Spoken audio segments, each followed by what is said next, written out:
Assalamualaikum warahmatullahi wabarakatuh. Perkenalkan, nama saya Ramadan Syah dengan NIM 1809110251. Pada kesempatan kali ini saya akan mengerjakan tugas UTS yang telah diberikan Pak Setia Putra pada mata kuliah Praktik Peradilan Perdata. Dan di sini saya akan menjelaskan bagaimana tahapan daripada proses persidangan peradilan perdata. Setelah semua berkas cukup dan telah memenuhi kewenangan absolut dan relatif untuk mengajukan gugatan, maka di sini ketua pengadilan akan memilih hakim untuk memeriksa perkara tersebut dan juga menentukan jadwal daripada persidangan perdata.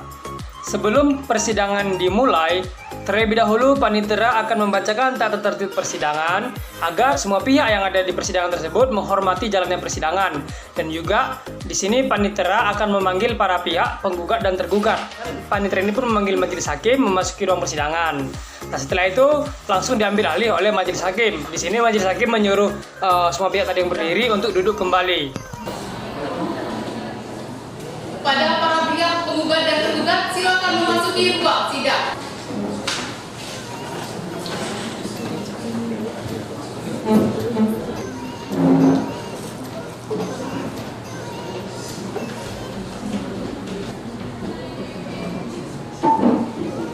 Baik, silakan duduk.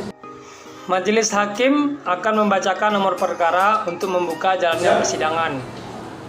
Sidang Pengadilan Negeri Kelas 1 Khusus Palembang pada peradilan tingkat pertama dengan nomor register perkara 99-PDTG. Persidangan ini dibuka dan terbuka untuk umum. Untuk tahapan pertama ini, majelis hakim akan memeriksa identitas para pihak, baik itu identitas penggugat dan juga identitas tergugat.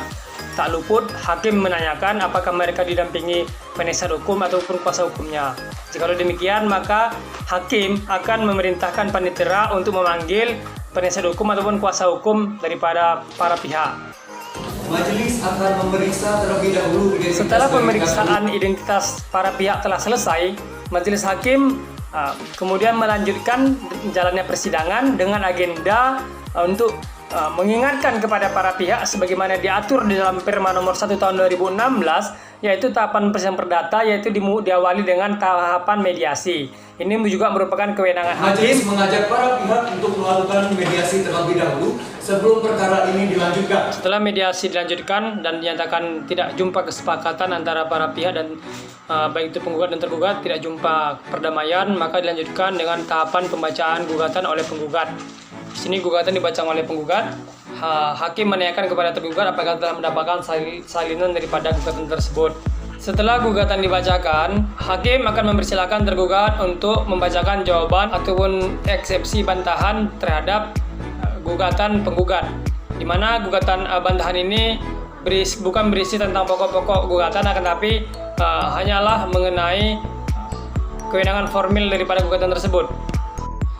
Setelah pembacaan jawaban ataupun eksepsi, dilanjutkan tahapan berikutnya, itu adalah replik oleh penggugat, lalu duplik oleh tergugat.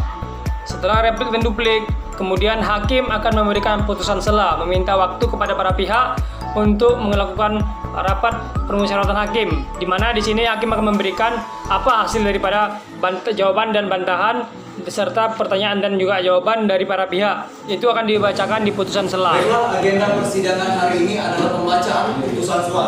Hal putusan sela ini yang berisi memutuskan bahwa menolak bantahan daripada tergugat, maka di sini persidangan dilanjutkan. Nah, agenda berikutnya adalah pembuktian. Di sini hakim akan meminta kepada penggugat untuk menghadirkan alat bukti dan juga saksi. Nah, setelah dihadapkan ke ruang persidangan, saksi terlebih dahulu akan diperiksa identitasnya dan juga akan disumpah menurut agamanya masing-masing. Dan juga di sini hakim akan memberikan kesempatan kepada penggugat untuk bertanya dan juga kepada tergugat untuk bertanya. Dan juga tak luput pula hakim memerintahkan kepada para pihak untuk mencatat keputusan kesimpulan-kesimpulan yang diberikan oleh saksi dan juga alat bukti tadi nantinya. Nah, setelah alat bukti ataupun saksi yang dihadirkan oleh penggugat, dilanjutkan dengan alat bukti ataupun saksi yang dihadirkan oleh tergugat. Sama halnya dengan tadi, hakim memeriksa dan juga memerintahkan kepada para pihak untuk mencatat kesimpulan-kesimpulan. Nah, setelah pemeriksaan alat bukti dan saksi telah selesai, maka dilanjutkan dengan dengan pembacaan kesimpulan, yaitu kesimpulan yang ada di penggugat dan tergugat diserahkan kepada majelis hakim. Dan juga di sini majelis hakim akan membaca kesimpulan-kesimpulan tersebut dan juga akan melakukan rapat dengan majelis hakim yang lainnya untuk memberikan putusan pada persidangan berikutnya. Nah, setelah kesimpulan ini telah selesai diberikan, maka hakim akan meminta waktu biasanya 1 minggu untuk agenda pembacaan putusan. Nah, disitulah nanti akan dibacakan putusan oleh hakim. Dalam hal waktu telah cukup, maka hakim akan membacakan putusan yang mana putusan ini bisa menolak, bisa mengabulkan ataupun bisa menyatakan hal lain begitu. Nah, itulah dia alur tahapan daripada perkara proses peradilan perdata. Cukup sekian yang dapat saya sampaikan. Wabillahi taufiq wal hidayah. Wassalamualaikum warahmatullahi wabarakatuh.